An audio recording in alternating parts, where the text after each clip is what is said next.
ትጋት ድምጽ ነው።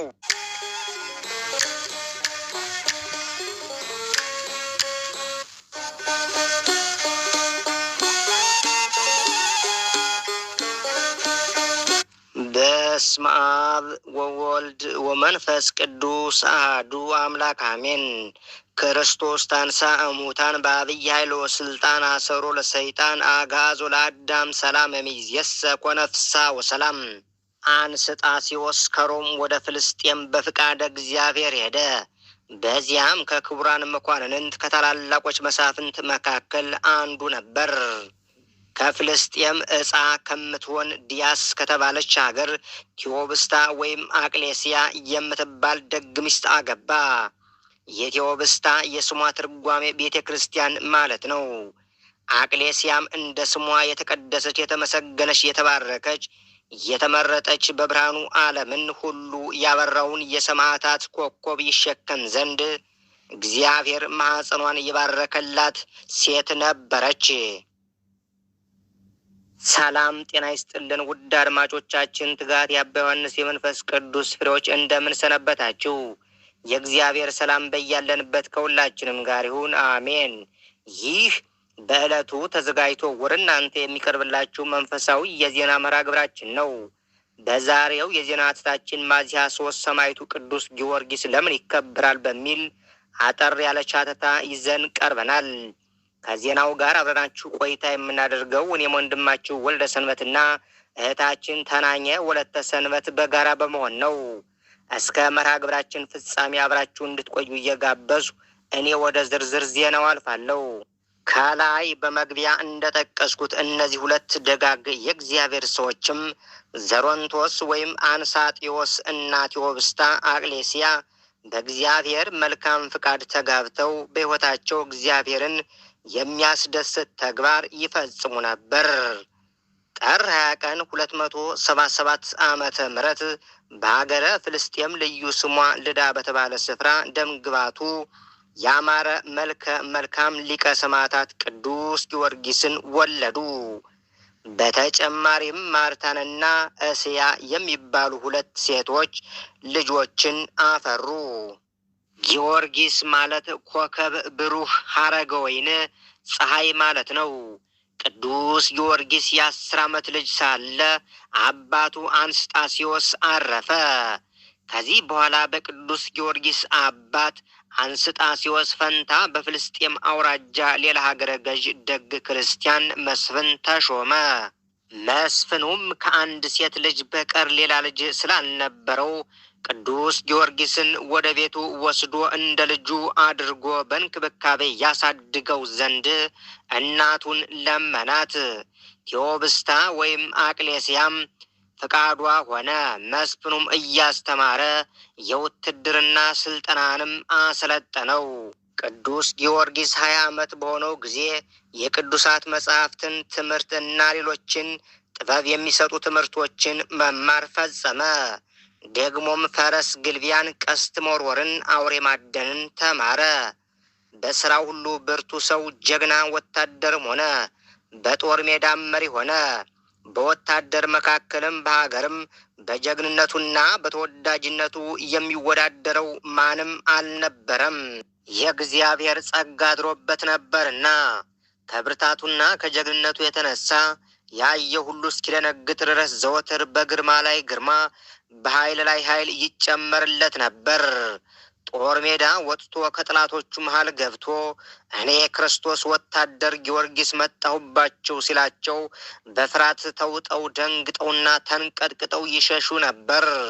ጠላቶቹንም ዘወትር ያጠፋቸውና ይማርካቸው ነበር። በሥራው ሁሉ እግዚአብሔር ይረዳው ነበርና።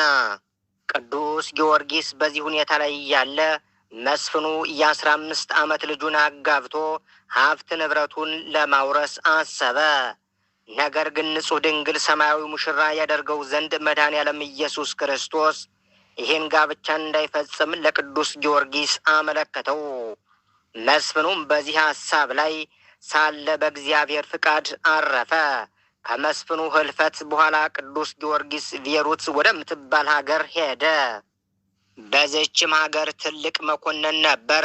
ሀገሪቷም በኢያሪኮ ዳር የተቆረቆረች ነበረች። በሮም አንጻር የተሰራ ቅጽር ነበራት። ግንቧም እንደ ሊባኖስ ግንብ፣ በሮቿም በባህር በኩል ነበር። ቅጽሯ ብርቱ ነበርና በየብስም ሆነ በመርከብ ለመጣ ጥላት አይደፈርም ነበር። የቤሩት ሰዎች እግዚአብሔርን የማያውቁ አረመኔዎች ሲሆኑ ስሙ ደራጎን የሚባል መንፈስ ሰይጣን ያደረበት ዘንዶ ያመልኩ ነበር። ደራጎኑም ሲያዩት እጅግ የሚያስፈራና እንደ ንስር ሁለት ክንፍ፣ እንደ ፍየል ጢም፣ እንደ አንበሳ ያለ እግርና ጥፍር፣ እንደ ውሻ ጀርባ፣ እንደ ዘንዶ ያለ ጅራት፣ እንደ አዞ ያለ ጥርስ ነበረው። የቤሩት ሰዎችም ለደራጎኑ ሴቶች ልጆቻቸውን ይገብሩለት ነበር። ከብዙ ዘመን በኋላ የሀገሪቷ ሴት ልጆች ባለቁ ጊዜ የሀገረ ገዢው ሴት ልጅ ስሟ ብርኩታዊት የምትባል ቤሩታዊት ለደራጎኑ ምግብ ትሆነው ዘንድ ጫካ ውስጥ አኖሯት። የተመሰገነው ቅዱስ ጊዮርጊስ ወደ ቤሩት ሀገር በደረሰ ጊዜ በጫካው ሲዘዋወር የሀገረ ገዢውን ልጅ እያለቀሰች ብቻዋን ተቀምጣ አገኛት።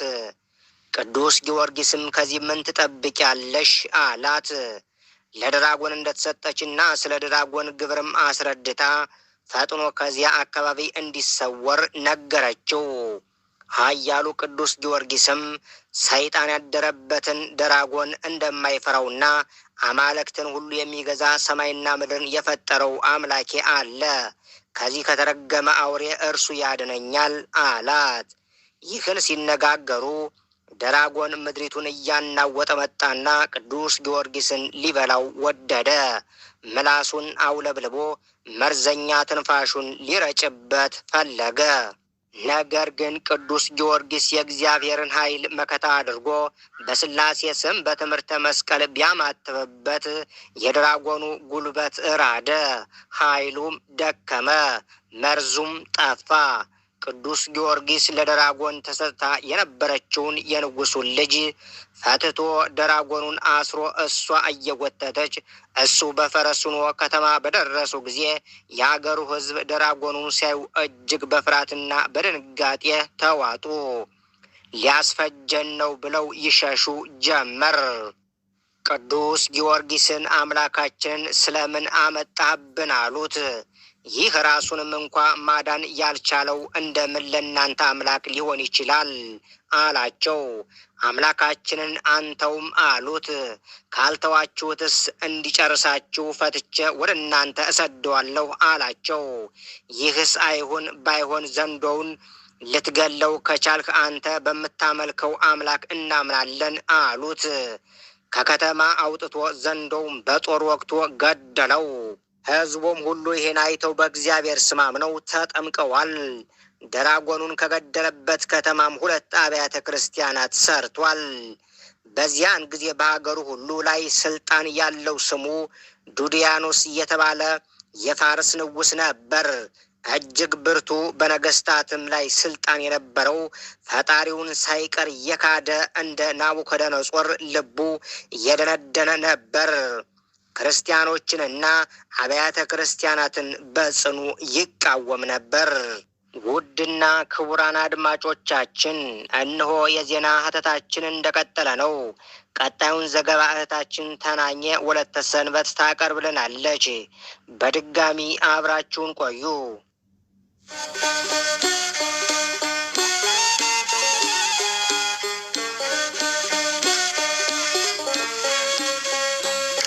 ዱድያኖስም 70 ነገስታትን ሰብስቦ 70 ጣዖታት አቁሞ ይሰግድ ያሰግድ ነበረ። በዚያን ጊዜ ቅዱስ ጊዮርጊስም ወደ ንጉሥ ዱድያኖስ ከተማ በመሄድ ከዓለማውያን ነገስታት የሰማዕትነትን ተጋድሎ ጀመረ። ሰማዕትነት በቤተ ክርስቲያናችን አዲስ እንግዳ ነገር አይደለም። ዛሬም በእምነታቸው ምክንያት ወገኖቻችን በሴፍ ተሰይፈው በጥይት ተመተው ሰማዕትነትን ተቀብለዋል፣ እየተቀበሉም ይገኛሉ። ዘመነ ሰማዕታት በቤተ ክርስቲያናችን ታሪክ መሰረት የስደት ዘመን በመባል ይታወቃል። ሰማዕት የሚለው ቃል በሃይማኖት አስተምሮ ስንመለከተው ስለ እግዚአብሔር፣ ስለ ቅድስት ቤተ ክርስቲያን፣ በአጠቃላይ ስለ ሃይማኖታቸው እውነትን መመስከራቸው፣ ጀርባቸው ለግርፋት፣ ሰውነታቸውን ለእሳት፣ አንገታቸውን ለስለት አሳልፈው ለሰጡ፣ በድንጋይ ተወግረው፣ በመንኮራኩር ተፈይተው፣ በጦር ተወግተው፣ በግዞትና በስደት በዱር በገደል ተንከራተው ላረፉ ቅዱሳን አባቶችና ቅዱሳን እናቶች የሚሰጥ ተጋድሏቸውን የሚገልጽ ቃል ነው። ቅዱስ ኤፍሬም ሶርያዊ ስለ ሰማዕታት መራራ ተጋድሎ በሐሙስ ውዳሴ ማርያም ሰማዕታት የዚችን ዓለም ጣዕም በእውነት ናቁ፣ ደማቸውንም ስለ እግዚአብሔር አፈሰሱ፣ ስለ መንግስተ ሰማያት መራራ ሞትን ታገሱ በማለት ገልጿል። ቅዱስ ጊዮርጊስ የአባቱን መስፋን ተቀብዬ ልምጣ ብሎ እጅ መንሻ ይዞ ብላቴኖቹን አስከትሎ ቢሄድ ሃይማኖታችሁን ካዱ፣ ለጣዖት ስገዱ ብሎ አዋጅ አውጆ ህዝቡም ለጣዖት ሲሰግዱ አገኘ። እሱም ለአምልኮተ እግዚአብሔር ቀናኢ ነውና አዘነ። ያመጣውን እጅ መንሻ ለነዳያን መጸወተና ብላቴኖቹን አስነስቶ ነገስታቱ ከተሰበሰቡበት ቦታ ሄዶ እኔ በኢየሱስ ክርስቶስ የማምን ክርስቲያን ነኝ በማለት ስለ እግዚአብሔር በንጉስ ዱድያኖስ ፊት መሰከረ። ዱድያኖስም የቅዱስ ጊዮርጊስን ማንነት ከተረዳ በኋላ በ10 አህጉር ላይ ሾመሃለው፣ እኔ የማመልከውን አጵሎንን አምልክ አለው። ቅዱስ ጊዮርጊስም እኔ የማመልከው ሰማይና ምድርን የፈጠረውን ሁሉን ማድረግ የሚችለውን የቅዱሳን አምላክ እግዚአብሔር ነውና ሹመት ሽልማት አልፈልግም፣ ሃይማኖቴን አልክድም በማለት በሃይማኖቱ እንደማይደራደር አስረግጦ ነገረው።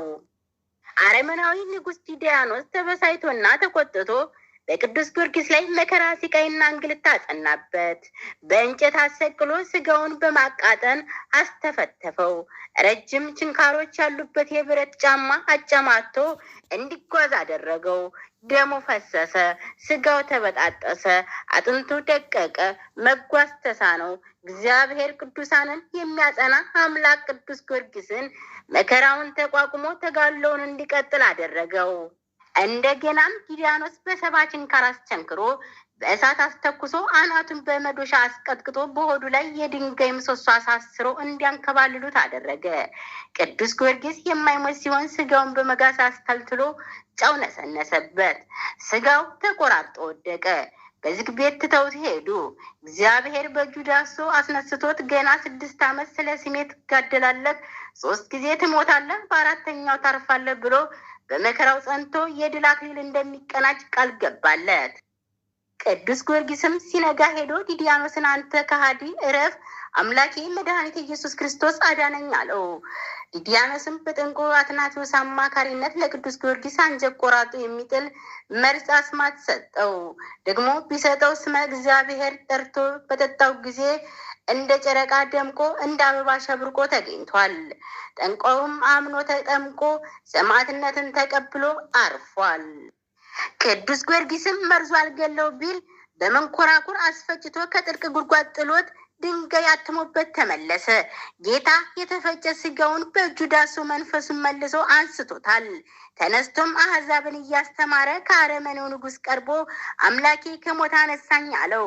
እንደገናም ተበሳይቶ በብረት አለንጋ አስቸንክሮ ከበታቹ እሳት አንድዶበታል። እሳቱም ደሙ ሲንጠባጠብበት ጠፍቷል። ቅዱስ ጊዮርጊስ የኢየሱስ ክርስቶስ ማንነት ይገለጽ ዘንድ ሙታንን አስነስቶ የደረቁ እጽዋትን አለምልሞ ብዙ ታምራትን ቢያሳየው እግዚአብሔር ንጉስ ዱድያኖስ የሚያደርገው ግራ ገባው። በመንኮራኩር ፈይታችሁ ከተራራ ላይ ወስዳችሁ ንዙት አለ። እንደታዘዙትም አደረጉ። ስጋው ያረፈበት ሳር ቅጠሉ፣ ድንጋይና እንጨቱ ሁሉ ጊዮርጊስ ቅዱስ ለእግዚአብሔር፣ ጊዮርጊስ ሰማዕት ለእግዚአብሔር እያሉ አመስግነዋል። እግዚአብሔርም ቃሉ ሕያው ነውና 3ኛ ከሞት አንስቶታል።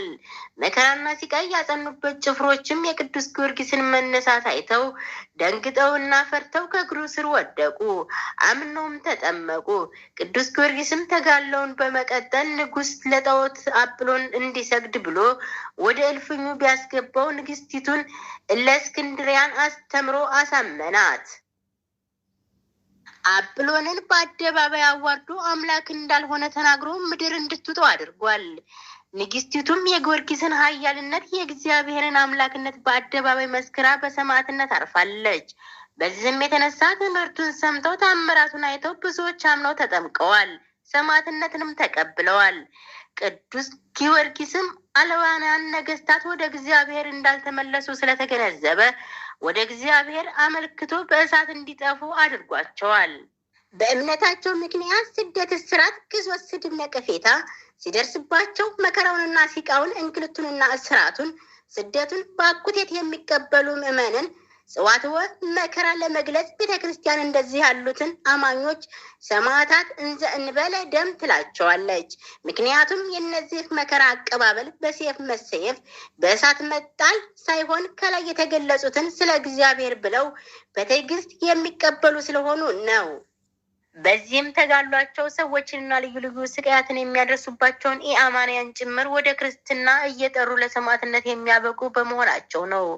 ቅዱስ ጊዮርጊስም ገድሌን የጻፈ ያጻፈ መታሰቢያን ያደረገ በስሜ ቤተክርስቲያንን ያነጸ በመከራ ሆኖ በስሜ የተማጸነ ሁሉ በስጋው ረድኤትን በነፍሱ ምሕረትን የሚያገኘውን ብሎ እግዚአብሔርን በለመነው ጊዜ ምድር ተናወጸች፣ ሰማያት ተከፈቱ።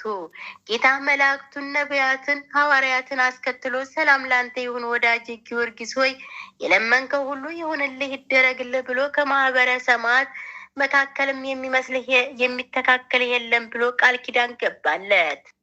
ቅዱስ ጊዮርጊስ ስለ ቤተ ክርስቲያን ፍቅር ሲል በሰይፍ ተቀልቶ በመንኮራኩር ተፈቶ ወደ እቶነ እሳት ተጥሎ ለአእምሮ በሚከብድ መልኩ ብዙ ጽዋትወ መከራን ተቀብሎ በ27 ዓመቱ ሚያዝያ 23 ቀን ሰማዕትነትን ተቀብሏል።